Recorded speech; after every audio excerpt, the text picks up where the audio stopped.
আজকে হ্যাশট্যাগ আমরা সকলের টপিক অপরাজিতা দিয়েছে প্রাকৃতিক দুর্যোগ রোধে সমাজ সচেতনতা। তো আমি কিছু ছবি তোমাদের জন্য তুলে এনেছি। আজকে মহারাষ্ট্রে কিন্তু ইলেকশন, তো সকাল সকাল আমরা চলে গিয়েছিলাম ভোট দিতে, আমাদের ভোটাধিকার প্রয়োগ করতে। তো আমার মেয়ে একটু বন্ধুর বাড়ি, ও আসতে পারিনি, তো আমি আর প্রসেনজিৎ সকাল সকাল বেরিয়ে গেছি। সকালে রোদ দেখে আমাকে প্রসেনজিৎ বলছে যে আমি খেয়াল করেছি জানো তো, ও আমাকে বলছে যে আমি না খুব খেয়াল করেছি জানো, যখনই ভোট হয়, যখনই ইলেকশন হয়, তখনই না খুব রোদ ওঠে। আমি বললাম যে না, এটা আমার মনে হয় তুমি লাইনে দাঁড়াতে হয়, কষ্ট হয়, তো তাই এটাকে তুমি একখানে করছো দুটোকে। রোদ তো ঠাকুরের কৃপায় ওঠেই, এরকমই রোদ ওঠে, আলাদা করে ইলেকশন বলে ভগবান আলাদা করে রোদ ওঠায় না। তো আমাদের এবার অদ্ভুত ব্যাপার, ভীষণ কষ্ট হয় রোদে দাঁড়িয়ে লাইনে। ঈশ্বরের এমনই কৃপা যে কমপ্লেক্সের মধ্যেই ভোটের ব্যবস্থা করা হয়েছে। শুধু তাই না, গতবার পর্যন্ত আমরা যেখানে ভোট দিতে যেতাম তাদেরকেও এখানে, মানে তারাও এবার এখানে এসে ভোট দেবে। তো এরকম ছোট ছোট তাঁবু টেন্ট বানানো হয়েছে, সেখানে আমরা আমাদের ওই নাম্বারগুলো ঘরের সমস্ত সব নিয়ে নিয়ে যাচ্ছি। খালি প্রসেনজিৎ আর আমার দুটো আলাদা ক্লাব হাউস হয়েছে, ওরা একটা হয়েছে, আমার আরেকটা হয়েছে। তো আমি তোমাদের এই কিছু ছবি নিয়ে এসেছি দেখানোর জন্য। আর আলোচনা হচ্ছে যে প্রাকৃতিক দুর্যোগ রোধে সমাজ সচেতনতা। তো এই টপিকটা আমার একদম স্পষ্ট মনে আছে, এটা কিন্তু আমাদের আগে হয়ে গেছে।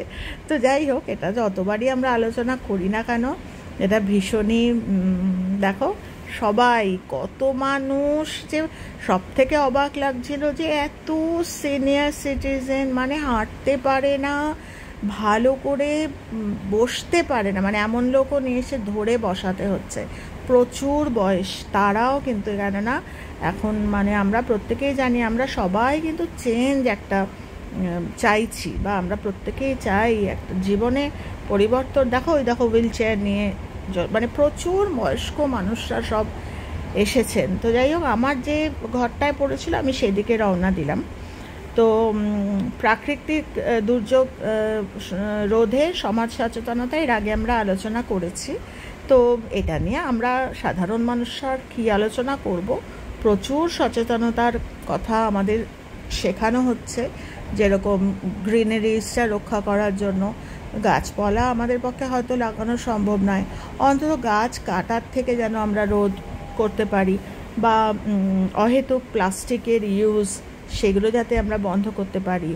তো আমার যখনই আলোচনা করছি আমার স্পষ্ট মনে পড়ছে যে এটা কিন্তু আমরা এর আগেও আলোচনা করেছি। তো আমার মনে হয় প্রাকৃতিক দুর্যোগ, এখন সবাই জিজ্ঞাসা করছে যে তুমি ইয়ে করছো না, ইউটিউবের ভিডিও করছো? হ্যাঁ। তো প্রচুর ভিড়, প্রচুর, সবাই পরিবর্তন চাইছি আমরা। তো যাই হোক, আমরা যখন দিয়ে বেরোচ্ছি তখন আরও মানুষ ঢুকছে, রোদও চড়া হচ্ছে আর আরও মানুষ ঢুকছে। আর আমার পাশে একটা ছোট্ট বাচ্চা বসেছে, ওর আর ভালো লাগছে না বসে থাকতে। তো যাই হোক, এই আমরা ভোট দিয়ে এবার ফিরে যাচ্ছি বাড়ির থেকে। তো সেটাই বলছি যে সামাজিক সচেতনতা বলতে আমাদের কিন্তু প্রচুর, এই দেখো আমি তোমাদের একটু দেখিয়ে দিলাম। তো ভোট প্রয়োগ করেছি যে, তো প্রসেনজিৎ খুব একটা পছন্দ করে না ক্যামেরায় আসতে, আগে আগে হাঁটা দিয়েছে আমি ছবি তুলছি বলে।